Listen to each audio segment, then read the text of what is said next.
Hi folks, welcome back to our channel. Today we're gonna take you to the only place in Istanbul where you can enjoy the beach and actually swim in the sea. It's called the Princess Islands. We're gonna show you around, tell you how to save money and find the best accommodation and what the best beaches are in the area. Let us know in the comments below if you've been to these islands before, or maybe you know other beaches in Istanbul area that we should visit.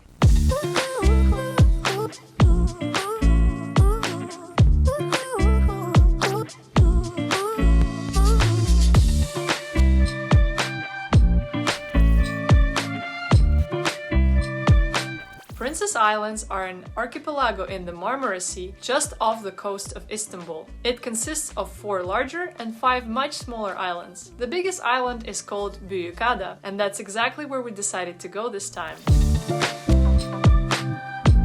The only way to get to the island is via boat. There are several one-day group tours, but we wanted to stay longer and also didn't want to depend on the group's schedule, so we simply took a ferry. Ferries are part of public transit system in Istanbul, and you can catch a ferry on one of the many terminals around the city. You can pay for a single ride, or if you're staying for more than one day, we recommend you buying an Istanbul card. It's a rechargeable transit card that can be used on subways, trams, ferries, etc. When you use Istanbul card, your ride will cost you way less compared to a single ticket. The card costs 20 liras and you can top it up in any of the yellow automated kiosks that are located near transit stations. The trip to Princess Islands takes about 1 hour 45 minutes and costs around 7 liras. Your final destination will be called Adalar, so make sure to look for this name when you arrive to your ferry terminal.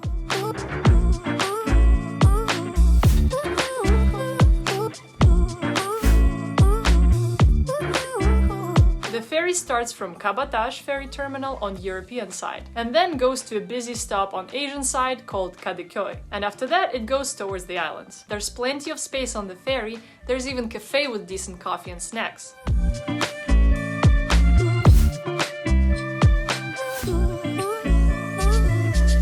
The boat ride is very nice and comfortable. The views are spectacular and you won't even notice how the time will pass.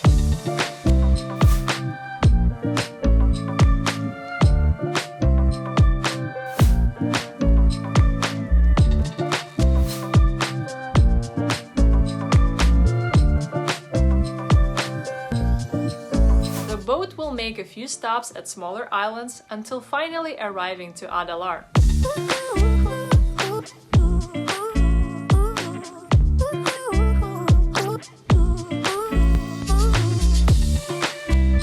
The main activation area in Adalar is around the port. There are plenty of restaurants in a walking distance, some shops and bike rentals.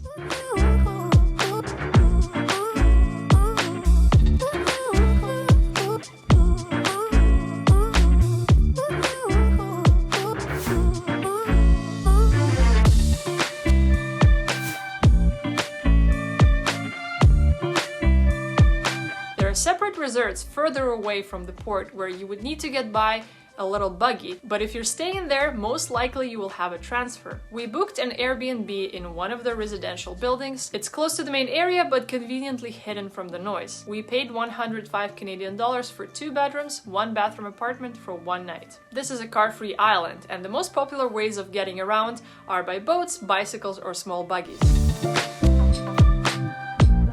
The islands are famous for the beaches and is a great weekend getaway. It gets very hot in a busy and dense city like Istanbul, so it's really nice to have an option like this. To get to one of the beaches, you can take a boat next to the main ferry terminal. There will be lots of advertisers showing you photos of the beach, so you can choose from there. Or ask your hosts or other locals what beach would better suit your needs.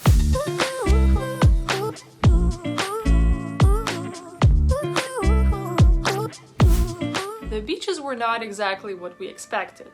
We were hoping to have a sandy or rocky beach with direct access to the water, but they all turned out to be a concrete pier. And also the space in the water where you're allowed to swim is limited, so my plan to do a long open water swim couldn't be fulfilled.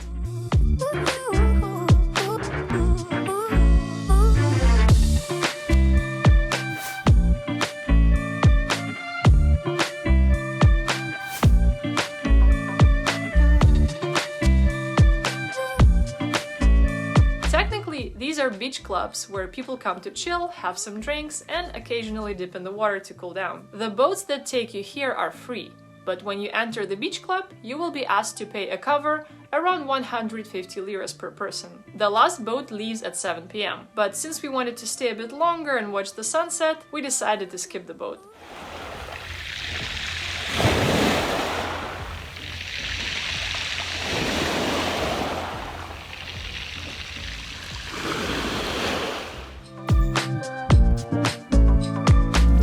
For a run earlier that day and discovered breathtaking views and great trails for running and cycling. The terrain is hilly, so be prepared, but it is perfect for biking and it's fully paved, so road bikes will be good here as well. You can rent regular bikes close to the ferry terminal. It's a nice way to explore the island.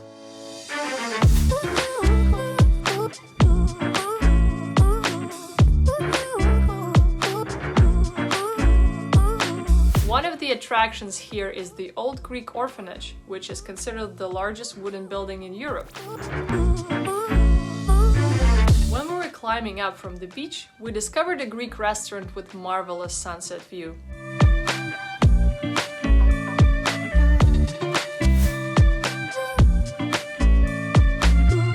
Was super fresh. They had catch of the day fish that you could choose yourself, plenty of meze options, and nice perfectly chilled wine.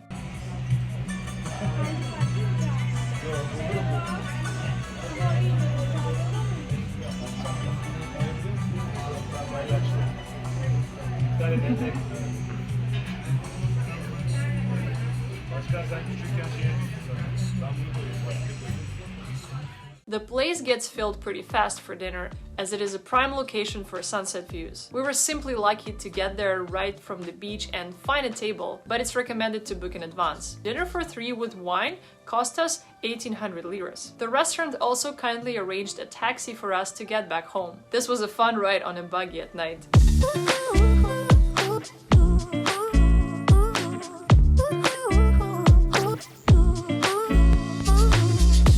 Some tips from us. For transportation, load your Istanbul card in advance so that you don't have to stand in line before boarding the ferry. Check the schedule beforehand. Take into account that a lot of people who work on the island during the day finish their shift at 5 and take the first boat back to Istanbul. It will most likely be very crowded. Plan your return trip accordingly. For accommodation, unless you're staying in a particular resort, choose something close to Adalar port. It has nice cafes in the area and all the boats to the beach are walking distance. When choosing the beach, take into account the following. All the beaches that have water slides, trampolines, and other attractions will most likely have a lot of kids. If you prefer more quiet adult company during your mini vacation, avoid beaches with attractions. Or if you have kids, those will be your main pointers. And to wrap up this video, we definitely recommend going to Princess Islands if you are in Istanbul for at least 5 days. This will be a nice break from a busy and hot city, and you'll come back refreshed and ready to explore more. Thank you for watching this video. Please smash that like button to support our channel and subscribe for more videos like this. Till next time.